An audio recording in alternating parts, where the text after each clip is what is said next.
जानते हैं मुकुल आनंद जी से, जो कि मंडल अध्यक्ष हैं, जिनके नेतृत्व में आज का ये कार्यभार रखा गया है उपवास का। मुकुल जी, ये क्या मामला है और किस मसले पर आप लोग बैठे हुए हैं? हम बैठे हैं, हम अपने अधिकार के लिए बैठे हैं। जो निगम का पैसा दबा कर बैठे हैं केजरीवाल सरकार, जो 13,000 करोड़ रुपए जो हमारा हक है, इसकी लड़ाई के लिए पिछले 11 दिनों से हमारे महापौर, हमारे पार्षद उनके घर के बाहर बैठे हुए हैं और वो के सिर पे जू भी नहीं देंगे। और कम से कम आके बाहर आके ये पूछ रहे कि इस सर्दी में आप बैठे हुए हैं, किस लिए बैठे हुए हैं। साथ में हमारे धर्मवीर जी हैं, जो कि अभी इलेक्शन में लड़े थे पीछे। धर्मवीर जी, आप बताइए कौन सा पैसा है और कितने साल का बकाया? देखो, लगातार जो दिल्ली वित्त आयोग है, जो वो हमारी रिकमेंडेशन होती है, उसमें से 12.5% हमें हर साल मिलना होता है। ये कुछ पैसा इन्होंने लौटा दिया, दे दिया, लेकिन 13,000 करोड़ रुपये अभी बाकी है।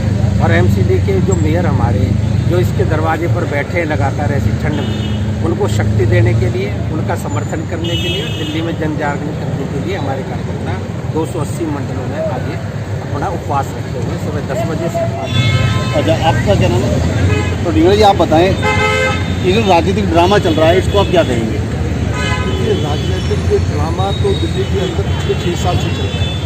सिर्फ कुछ नारे देने की बातें और विज्ञापनों के पीछे छुपने के अलावा दिल्ली का विकास अब पड़ा है। दिल्ली पंगु बन रही है, नरक जैसा जीवन हो गया है।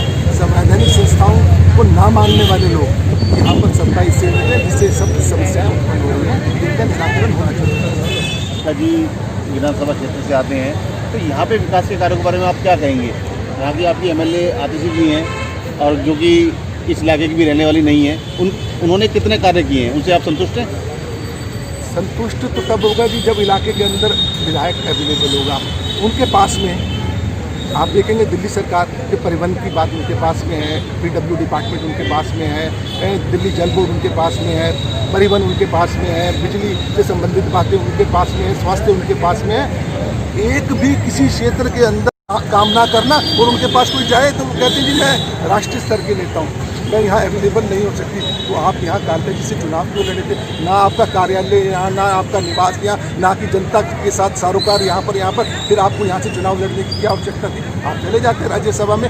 कालका जी की जनता के साथ में अन्याय वो कर रही है, इसका जवाब उन्हें देना पड़ेगा। नहीं देंगी, जनता लेंगी। हम कह रहे हैं निगम का अगर वो फंड जारी नहीं करते, चाहे हमें कैंडल मार्च निकालने पड़े, हमें चाहे मशाल जुलूस निकालने पड़े, हमें सड़कों पर उतरना पड़े, हम अपना अधिकार मांग रहे हैं। और निगम के उन कर्मचारियों का क्या दोष है? उनके घर में चूल्हा नहीं जलना चाहिए। 4-4 महीने से जिनको वेतन नहीं मिला, सिर्फ केजरीवाल उसकी सरकार की हठधर्मिता के कारण। हम इसका विरोध करते हैं और किसी स्तर पर भी जाएंगे इसको। आपने देखा किस तरीके से भारतीय जनता पार्टी के कार्यकर्ता अपनी मांग को मनवाने के लिए आगे बढ़ रहे हैं। ये कह रहे हैं हम अपने 13,000 अरविंद केजरीवाल जी से लेकर रहेंगे, चाहे कुछ भी हो जाए।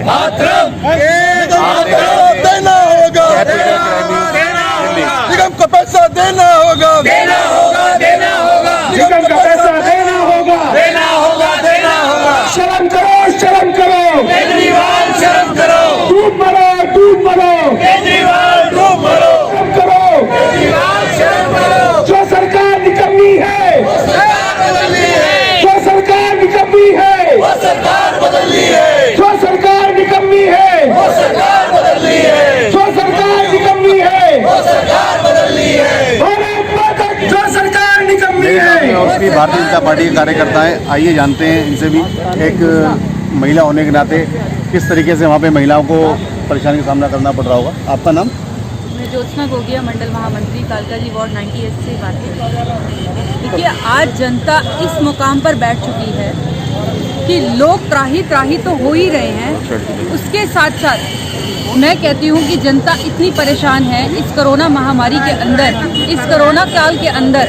ना तो मोहल्ला क्लिनिक नज़र आ रहा है, ना इनका कहीं निवास स्थान, ना इनका कहीं कार्यालय, ना इनके कार्यालय के अंदर बने हुए लोग कहीं पर लोगों के साथ व्यक्तिगत रूप से मिल रहे हैं। मैं जानना चाहती हूँ आतिशी जी, आखिर इस जनता ने ऐसा क्या पाप कर दिया, ऐसा क्या गुनाह कर दिया आपको यहाँ लाकर, इतने भारी मत में आपको जिताकर लोगों ने आपके साथ क्या गलती कर दी जो आप उन्हें आज इस नाको चने चबा रही हैं। बुरा मत मानिएगा, निवास स्थान आपका यहाँ नहीं है, उसके बावजूद यहाँ इतनी परेशानी होने के कारण भी लोग आपके ऑफिस के बाहर भी अगर आपसे मिलना चाहें तो किसी भी सूरत में मिल नहीं सकते। और जितनी बूढ़ी औरतें, जितने हमारे बुजुर्ग इस टाइम पर पेंशन के लिए मोहताज हो रखे हैं, मेरे पास 150 से 200 आईडीज पड़ी हैं। अच्छा, आपसे जानना चाहते हैं, दिल्ली गवर्नमेंट के द्वारा जो बुजुर्गों को पेंशन दी जाती थी उसके बारे में आप क्या कहना चाहते हैं, जो पेंशन नहीं आ रही है इनको? मैं जानना चाहती हूँ आतिशी जी से, क्या इन बुजुर्गों का ये कसूर है आपको वोट देने का कि आप इनके बैंक तक कितने महीने से, कितने टाइम हो गया है ये लोग परेशान हैं अपनी पेंशन को लेकर? जिनके घर में आदमी नहीं है वो कैसे अपना खर्चा चलाएंगी? जिनका बेटा यहाँ नहीं है वो कैसे खर्चा चलाएंगी? जो सिर्फ एक पेंशन के सहारे ही अपनी आस लगाती हैं पूरे महीने की कि चलो कुछ तो आएगा, कि मेरी दाल रोटी चाय पानी कुछ तो चलेगा, क्या इन लोगों का ये हक नहीं है? क्या वोट डालने, इस आपको वोट डालने का ये उनको मतदान मिलेगा कि आप उनकी हक की पेंशन जो सरकार के द्वारा बनी हुई है, क्या आप वो उनके हक की छीनेंगे? शर्म आनी चाहिए। आप बुजुर्ग लोगों से आशीर्वाद तो बहुत दूर, आपको बद्दुआएं मिलेंगी।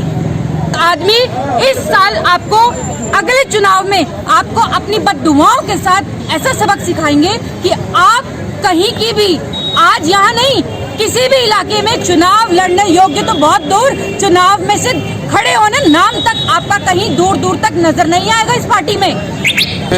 साथ में मौजूद हैं भाई रविंदर जी, जो कि उपाध्यक्ष हैं कालका विधानसभा से। आइए इनसे जानते हैं आज किस लिए उपवास में बैठे थे, क्या इनकी परेशानी रही, और कालका जी की जो एमएलए उनके खिलाफ क्या ये कहना चाहते हैं। मेरा सबसे बड़ा सवाल तो यही है कि जो आम आदमी पार्टी की विधायक बनी है यहाँ, वो पूर्वी दिल्ली से वहाँ से सांसद का चुनाव लड़ी, वहाँ से गौतम गंभीर ने वापसी पैक करके भेज दिया, और अब है NRI रहती जंगपुरा है, कालका जी से चुनाव जीत गई है। कालका जी के लोगों को जो आज यहाँ परेशानी झेलनी पड़ रही है, ना यहाँ सीवर की जो प्रॉब्लम है उन्हें हल करने के लिए तैयार है, ना पानी की समस्या उसको हल करने को तैयार है, लेकिन उसे गोवा का प्रभारी बना दिया। वो बड़ी नेता है अरविंद केजरीवाल जी, या जो यहाँ की विधायक जी है, इन लोगों को शर्म ही नहीं आती है। एक बात बताओ, जो इसके विधायक थे अभी किराए पे रहते थे, आज हज़ारों करोड़ रुपए के मालिक बने बैठे। कभी ये आम आदमी है क्या? जो पहले कहते थे कि आम आदमी की सलाह से हम कोई भी गली मोहल्ले का काम करेंगे, अब उनके चेहरे कहाँ हैं? गली मोहल्ले में नज़र नहीं आते, कहाँ हैं वो? नज़र क्यों नहीं आते अब केजरीवाल जी? उसके मंत्री नज़र क्यों नहीं आते? उनके विधायक कहाँ रहे कोरोना टाइम में? ये वो आप एक बात बताओ, पैसा MCD का है, कोई खैरात में तो मांग नहीं रही ना। जब अगर सेंटर नहीं देगी तो फिर कैसे रोएगा ये? आप देख रहे थे कैपिटल क्राइम न्यूज़।